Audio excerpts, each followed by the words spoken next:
ಸಂಬಂಧಿಕರು ಪಲ್ಲವಿ ಅವ್ರ ಸಂಬಂಧಿಕರು ಕೆಲವರು ಮಾತನಾಡ್ತೀವಿ. ಮಗ ಸೆಕೆಂಡ್ PUC ಎಲ್ಲ ಹೋಗಿದ್ರು. ನನ್ನ ಅಣ್ಣ ಕಸಿನ್ ಚಿಕ್ಕಮ್ಮ, ನನ್ನ ದೊಡ್ಡಮ್ಮನ ಮಗ. ರಿಯಲ್ ಎಸ್ಟೇಟ್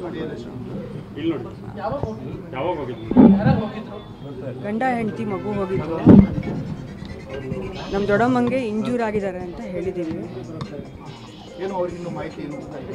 TV ಆಫ್ ಮಾಡಿದ್ದೀವಿ, ಇಂಜೂರ್ ಆಗಿದ್ದಾರೆ ಅಂತ ಹೇಳಿದ್ದೀವಿ. ನಮ್ಮ ಅಕ್ಕ ಬಾವ, ನಮ್ಮ ಮಂಜಣ್ಣಂಗೆ ತಂಗಿ ರೂಪ ಅಂತ ಇದ್ದಾರೆ, ಅವ್ರು ಬರ್ತಾರೆ.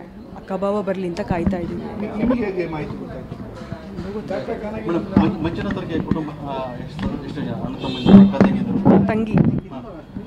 ತಂಗಿ ರೂಪ ಅಂತ ಬರ್ತಿದ್ದಾರೆ, ತಿತ್ತಳ್ಳಿಯಿಂದ ಬರ್ತಾ ಇದ್ದಾರೆ, ಆನ್ ದ ವೇ ಇದ್ದಾರೆ. ಹಾಂ, ರೀಸೆಂಟಾಗಿ ನಮ್ಮ ದೊಡ್ಡಪ್ಪ ತೀರ್ಕೊಂಡಿದ್ರು, ತೀರ್ಕೊಳ್ಳೋ ವರ್ಷ 5 ದಿವಸ ಆಯಿತು. ಇನ್ನೇನು 2-3 ದಿವಸಕ್ಕೆ ವಾಪಸ್ ಬರೋದು. ಗಂಡ ಹೆಂಡತಿ ಮಗ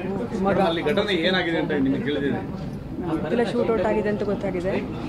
ಅದಕ್ಕೆ ನೀವೆಲ್ಲ ನ್ಯೂಸಿಗೆ ಬಂದ್ಬಿಡುತ್ತೆ, ನಮ್ಮ ದೊಡ್ಡಮ್ಮಂಗೆ ಗೊತ್ತಾಗ್ಬಿಡುತ್ತೆ. ನಮ್ಮ ಟೆನ್ಷನ್ ಆಗ್ತಿರೋ ನ್ಯೂಸ್ ನೋಡ್ಬಿಡ್ತಾರಲ್ಲ, ನಿಮಗಿಂತ ಮುಂಚೆ ನ್ಯೂಸ್ ಆನ್ ಮಾಡೋದು. ಸಹಜವಾಗಿ ಕೂಡ ಈಗ ಏನಾಗಿದೆ ಅಂತ ಅಲ್ಲಿಂದ ಕರ್ಕೊಂಡ್ಬರ್ಬೇಕು, ಮಾಡಬೇಕು, ಮುಂದೆ ಪ್ರಕ್ರಿಯೆ ನಡೀಬೇಕು. ಈಗ ಗೊತ್ತಿಲ್ಲ ಏನಾಗುತ್ತೆ, ಇನ್ನು ನೋಡಬೇಕು, ಹೇಗೆ ಏನು ನಮಗೂ ಗೊತ್ತಾಗ್ತಿಲ್ಲ. ಏನು ಟ್ರೈ ಮಾಡ್ತಾ ಇದ್ದೀವಿ. ತುಂಬ ಬೆಳಿಗ್ಗೆ ಎಲ್ಲ ನಮ್ಮ ಸೋದರ ಮಾವನ ಹತ್ರ ಮಾತಾಡಿದ್ದಾನೆ ಮಂಜಣ್ಣ. ನಮ್ಮ ಮಾವನ ಆ್ಯನಿವರ್ಸರಿ ವಿಶ್ ಮಾಡೋಕ್ಕೆ ಮಾಡಿದ್ದಾನೆ. 2:30 ಮೇಲೆ ಆಗಿರೋ ಘಟನೆಗಳಿವೆ. ಮಾಡಿದ್ವಿ. ಅವ್ಳು ಹೇಳೋ ಪ್ರಕಾರ ಹೋಗಿ ತೀರ್ಕೊಂಡ್ರು ಅಂತಲೇ ಹೇಳಿದ್ಲು ಅವಳು.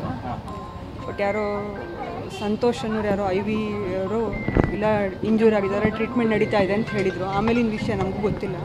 ಅವ್ಳು ಲೈನ್ ಸಿಗ್ತಿಲ್ಲ, ಸ್ವಿಚ್ ಆಫ್ ಆಗ್ತಾ ಇದೆ ಪಾಪ. ಅವಳು ಲೈನ್ ಸಿಗ್ತಿಲ್ಲ. ನಮಗೆ ಇನ್ನೂ ನಂಗೆ ಅಷ್ಟೊಂದು ಇನ್ಫಾರ್ಮೇಷನ್ ಗೊತ್ತಿಲ್ಲ. ನನ್ನ ದೊಡ್ಡಮ್ಮ ಒಬ್ಬರೇ ಇದ್ದಾರೆ. ಅವ್ರಿಗೆ ಹಿಂಗೆ ಯಾರು ಬಂದುಬಿಟ್ರೆ ಅವ್ರಿಗೆ ಪಾಪ ಗೊತ್ತಾಗಲ್ಲ, ಪ್ಯಾನಿಕ್ ಆಗ್ತಾರೆ. ಅವ್ರಿಗೂ ವಯಸ್ಸಾಗ್ತಾ ಬಂತು, ಹಂಗಾಗಿ ನಾವು ಅದಕ್ಕೋಸ್ಕರ ಬಂದಿದ್ವಿ. ಅವ್ರಿಗೆ ಇನ್ನೂ ಪಾಪ ಗೊತ್ತಿಲ್ಲ, ಇಂಜೂರ್ ಆಗಿದ್ದಾನೆ, ಮಗ ಹುಷಾರಾಗಿ ಬರ್ತಾನೆ ಅಂತ.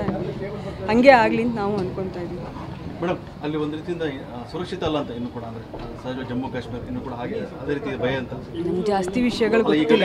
ಈ ಘಟನೆ ನೋಡಿದಾಗ ನಮ್ಮದೇನು ಒಪಿನಿಯನ್ ಆಗ್ತಿದೆ, ಗೊತ್ತಾಗ್ತಿದೆ ಅಷ್ಟೇ. ಹಿಂಗೆ.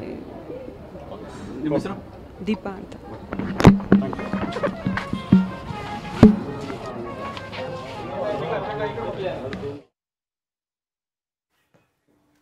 ಸೊ ಇದು ಪಾಪ ದೀಪಾ ಅವ್ರು ಹೇಳ್ತಾ ಇದ್ದಂತ ಅವ್ರ ತಾಯಿಗೆ ಗೊತ್ತಿಲ್ಲ ಅಂತೆ ವಿಷಯ. ಇನ್ನು ಮಂಜುನಾಥ್ ಅವ್ರ ತಾಯಿಗೆ ಮಗ ಮೃತಪಟ್ಟಿರೋದು ಗೊತ್ತಿಲ್ಲ.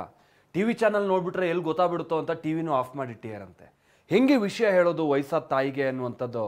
ಪಾಪ ಕುಟುಂಬ ನೋಡಿ, ಅಲ್ಲೇನೋ ಸಾವಾಗಿದೆ, ಬಟ್ ಇಲ್ಲಿ ಆ ಇಡೀ ಕುಟುಂಬ ಇತರ ಸದಸ್ಯರು ಎದುರಿಸ್ತಾ ಇರುವಂಥ ರೀತಿ ಇದೆಲ್ಲ ಪಾಪ ಕುಟುಂಬ ಈ ಸಂದರ್ಭದಲ್ಲಿ. ಅವ್ರ ತಂಗಿ ತೀರ್ಥಹಳ್ಳಿ ಕೊಟ್ಟಿರೋದಂತೆ, ಯಾರು ರೂಪ ಅಂತ. ಶಿವಮೊಗ್ಗ ತೀರ್ಥಹಳ್ಳಿಯಿಂದ ಈಗ ರೂಪ ಶಿವಮೊಗ್ಗಕ್ಕೆ ಬರ್ತಾ ಇದ್ದಾರಂತೆ. ಇಡೀ ಫ್ಯಾಮಿಲಿ ಇದನ್ನು ನಿಭಾಯಿಸುವಂಥ ನಿಟ್ಟಿನಲ್ಲಿ ಭಾಳ ಪ್ರಯತ್ನ ಪಡ್ತಾ ಇದೆ.